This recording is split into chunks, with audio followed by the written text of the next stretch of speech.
Curry. Steph, when you hear the crowd chanting MVP, what is that like for you as a player?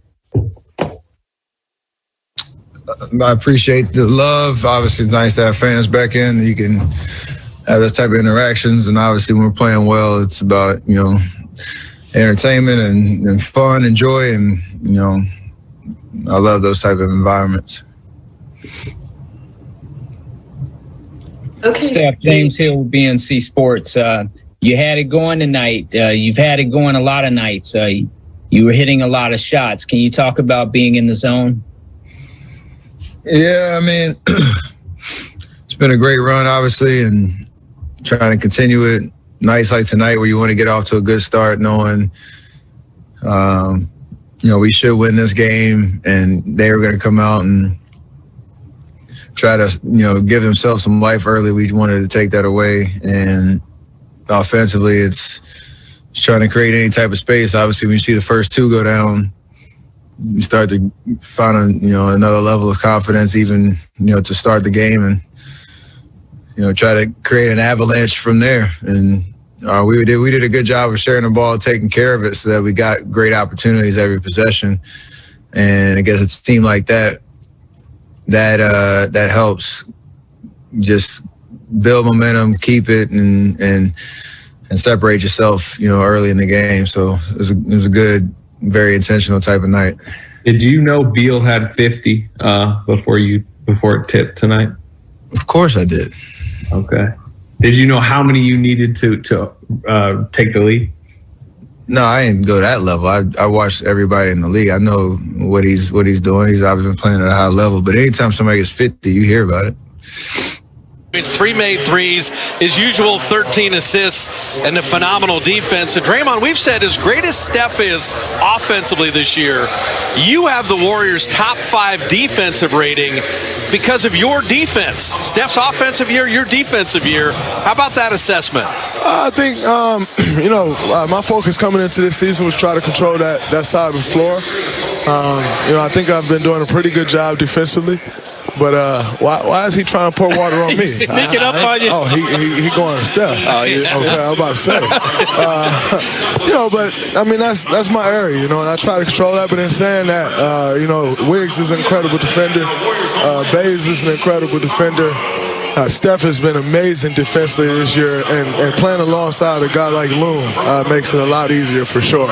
And you talked about how winning is what motivates you, and that's definitely understandable, but you've been so good bringing the intensity every night and just embrace the role, as they get Steph, embrace the role of leading these young guys, directing them and leading traffic, execution. So how much is that part of your motivation, just leading these young guys playing the right way? That's a huge part of the motivation, just to get better each and every time we step on the floor and, try to teach these guys how to play the right way.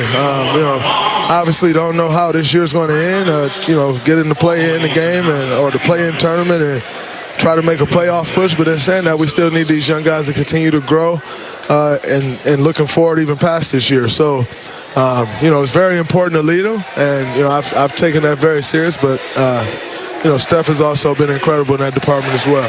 Now, Draymond, we said you have to be first-team all-defense, otherwise they should get rid of the all-defensive team.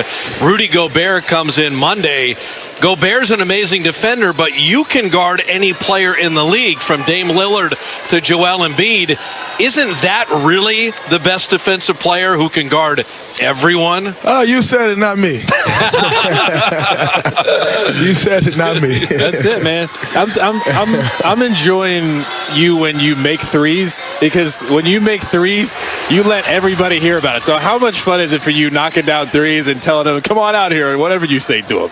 It's always fun. I've always been the guy who talks when I play. Growing up in Saginaw, that's just a way of life. If you don't talk on the court, you get ran off the floor. So, that's always fun for me. Obviously, once I get a few threes to drop, that's good for everybody. It opens up the floor for us even more. And, then teams have to come up more, and I can get into everything else that I like to do. Now, you don't have to go in this direction, but I'm going to throw it there. I think Daddy Draymond is as good as I've ever seen you. Is it having all the kids and just you're as settled and as dominant as I've ever seen. And this is the serene Daddy Draymond. Well, I tell you what, having kids definitely puts everything to perspective. And I think anyone who has kids, it forces you to grow, and understanding that they're here, they're watching these games. You want to make sure you're setting a good example. And so, whenever they're here, it's that added motivation to try to come out and not only play well, but handle yourself the right way as well. Because these kids, they're sponges and they watch everything. So always try to keep that in mind. And when they're here or watching at home, just trying to keep it in mind and continue to grow. One more thing. So you and Steph, the rapport you have is just palpable on the court, the nonverbal communication. And we always tell people you're such a huge part of Steph's success because with all of Steph's movement, it wouldn't work as well if he didn't have a Draymond. So tell me what that development has been like, just getting to the point where it's just so easy for you guys to work the way you do non-verbally on the court. Oh, well, it's not easy. It's tough. And, that's 9 years. 9 years of a lot of games together in a lot of different situations, seeing a lot of different coverages.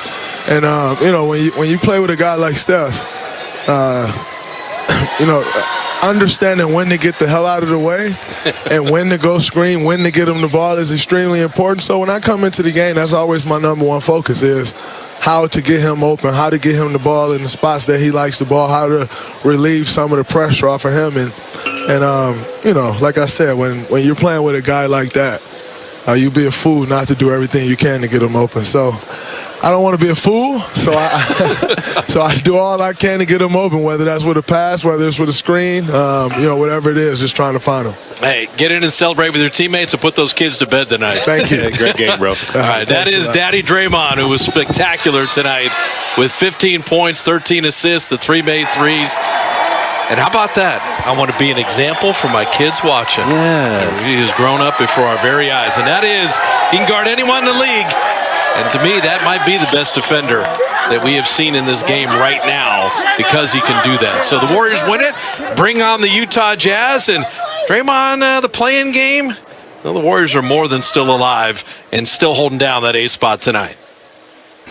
Last game of the season, it's looming large between the Warriors and the Memphis Grizzlies. And we're going to talk to Garrett Burke a little later about all that going on with the Golden State Warriors, about icing and chilling as well. Darrell, you got the ice and chill. Yeah. Curry and Draymond got the ice and chill. Jennifer, you should have ice and chill. Maybe during the next segment, I'll get the ice and chill. All right, there you go. But we're going to talk about the 4-game stretch coming up here with Utah and Phoenix and New Orleans and Memphis. But Warriors taking care of business because Memphis' schedule is easier. It is easier. And Memphis, this was a must-win for them tonight, and they did it. But this season is just really coming down to the wire. And it's interesting, we're historically, aside from the year prior, we're used to them chasing championships, right? And now they're chasing a playoff run. And there's a lot of excitement around this because I think they've done as well as they could with what they've had this season. I think they never hung their heads when there were, times were tough, and they've moved forward, Darrell. Yeah, I thought these were 2 important games for the Warriors as well. Not only protecting home court, but going out there playing against a team that we know isn't, playing for anything, a bunch of guys that's trying to play for their name and for their career. So for them to go out there and handle their business like they did these last 2 games was pretty impressive. So hopefully this rhythm they could take to the next game and the next 4 games and put that same energy into those games as well. No doubt about that. Let's look at the scoreboard here before we hear from the head coach of the Warriors, Steve Kerr. Warriors roll to Chase Center, the second of a 6-game stretch at Chase Center.